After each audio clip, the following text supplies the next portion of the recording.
Okay, let's jump right into this explainer.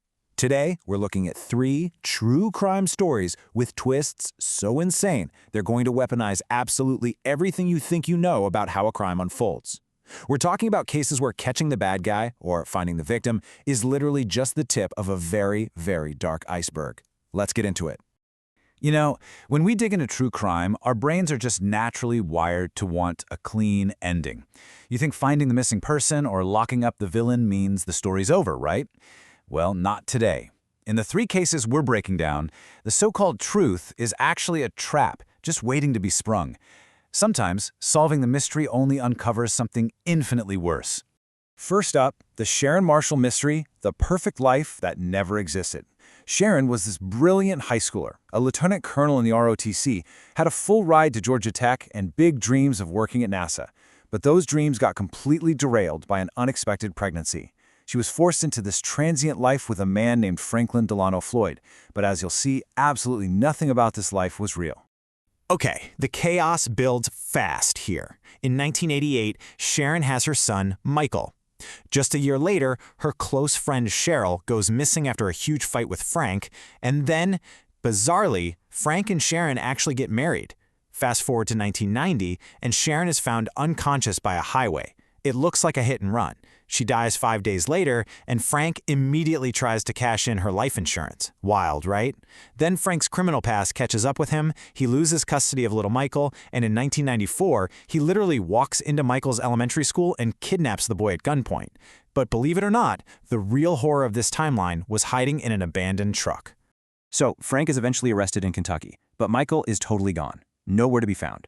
A year goes by, and a mechanic over in Kansas buys a stolen truck at an auction, a truck Frank had ditched while he was on the run.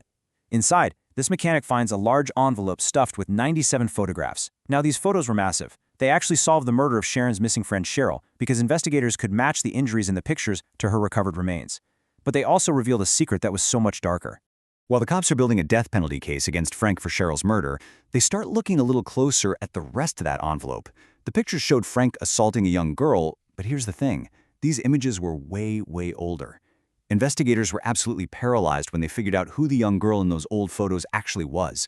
It completely upended the investigation and rewrote decades of history.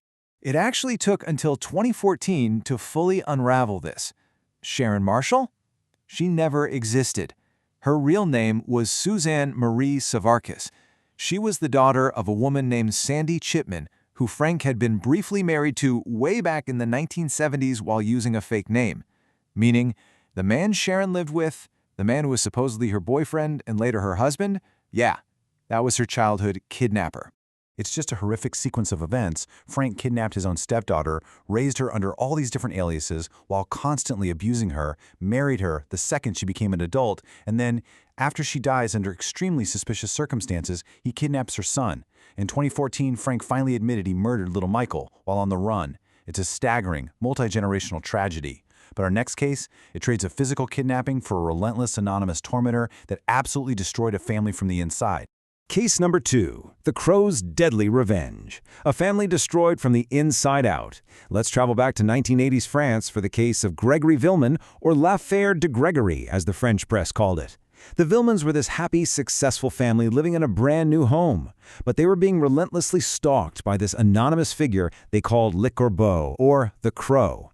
For 4 whole years, this phantom sent threatening letters and made these super ominous phone calls promising revenge. And tragically, that torment eventually exploded into unthinkable violence. On October 16, 1984, little 4-year-old Gregory vanished from his front garden. Soon after, his uncle gets a chilling phone call that confirmed everyone's absolute worst fears. "I've kidnapped the boy. I've strangled him and I've thrown him in the river of Alone. I have my revenge." The very next day, a letter arrived saying the exact same thing. Gregory was found drowned, his hands and feet bound together. It set off this frantic, incredibly public hunt for the killer that would end up turning the family completely against itself. This is where the investigation takes a truly dizzying pivot. First, the police arrest Bernard Laroche. He's the cousin of Gregory's father, Jean-Marie. Now, even though Bernard was cleared by police, Jean-Marie publicly vowed to kill him. But then came a massive twist. handwriting experts shockingly identified Christine Villemin, Gregory's own mother, as the author of the threatening letters. Refusing to believe his wife could do such a thing, Jean-Marie actually went to his cousin's workplace and assassinated him in cold blood. The collateral damage here is just staggering. The paranoia created by the Crow literally tore the entire family and their community to pieces. The cousin is dead. The father goes to prison for murder. The mother, who was falsely accused, goes on a hunger strike to prove her innocence and tragically miscarries twins. Even the original magistrate on the case ended up taking his own life decades later because of the intense public pressure. But, amazingly, this case might actually get an ending, all thanks to modern science. Over 3 decades later, authorities are using this brand new technology called stylometrics. It goes way beyond just comparing handwriting. It actually analyzes style, syntax, punctuation, and specific turns of phrase to digitally profile an author. By running the Crow's old letters through this system, authorities have identified a brand new, unnamed suspect. They are closer than ever to solving this puzzle. But hey, if you think an anonymous phantom killer is terrifying, wait until you meet the imposter. Case number 3, the imposter in the house, the boy who came back different. For our final case, we're heading to San Antonio, Texas. Back in 1994, a troubled 13-year-old kid named Nicholas Barkley vanished while walking home from playing basketball. His family understandably feared the worst. But then, miraculously, 3 years later in 1997, they get a phone call. Nicholas had been found, alive and safe in Spain, supposedly having escaped this horrific child trafficking ring. It really begs a question that strikes at the heart of any family, doesn't it? If your child came back to you after years of unimaginable trauma, would you know if it was really them? Nicholas's older sister, Carrie, immediately flew to Spain.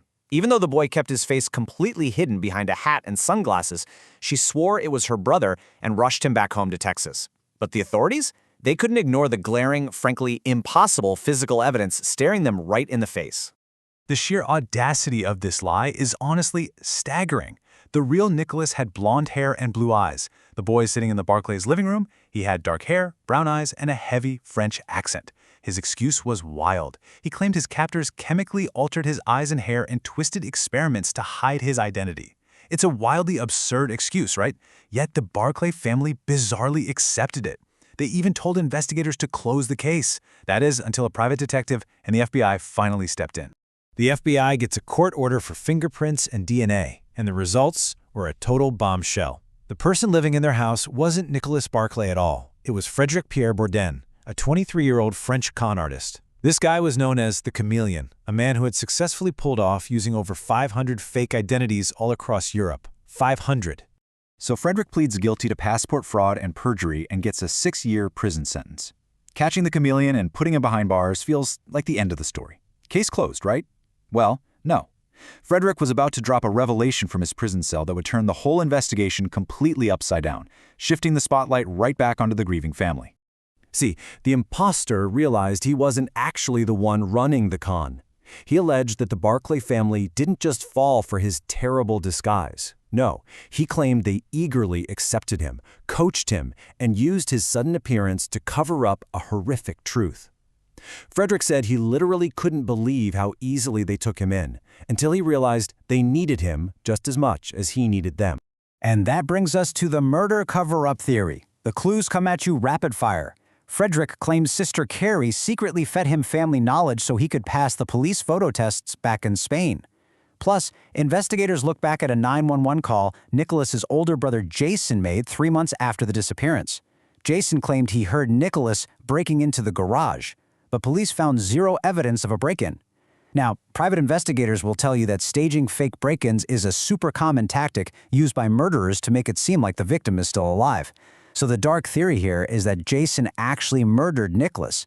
The family used Frédéric as the ultimate alibi, and the secret was sealed forever when Jason suddenly died of a cocaine overdose before he could be fully investigated.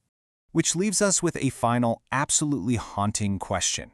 If the imposter was just a willing pawn, a convenient distraction in a family's deadly cover-up, what really happened to that 13-year-old boy? We're left with a chilling void where Nicholas used to be. And it just goes to show that in the world of true crime, the most terrifying monsters aren't always the strangers lurking in the shadows.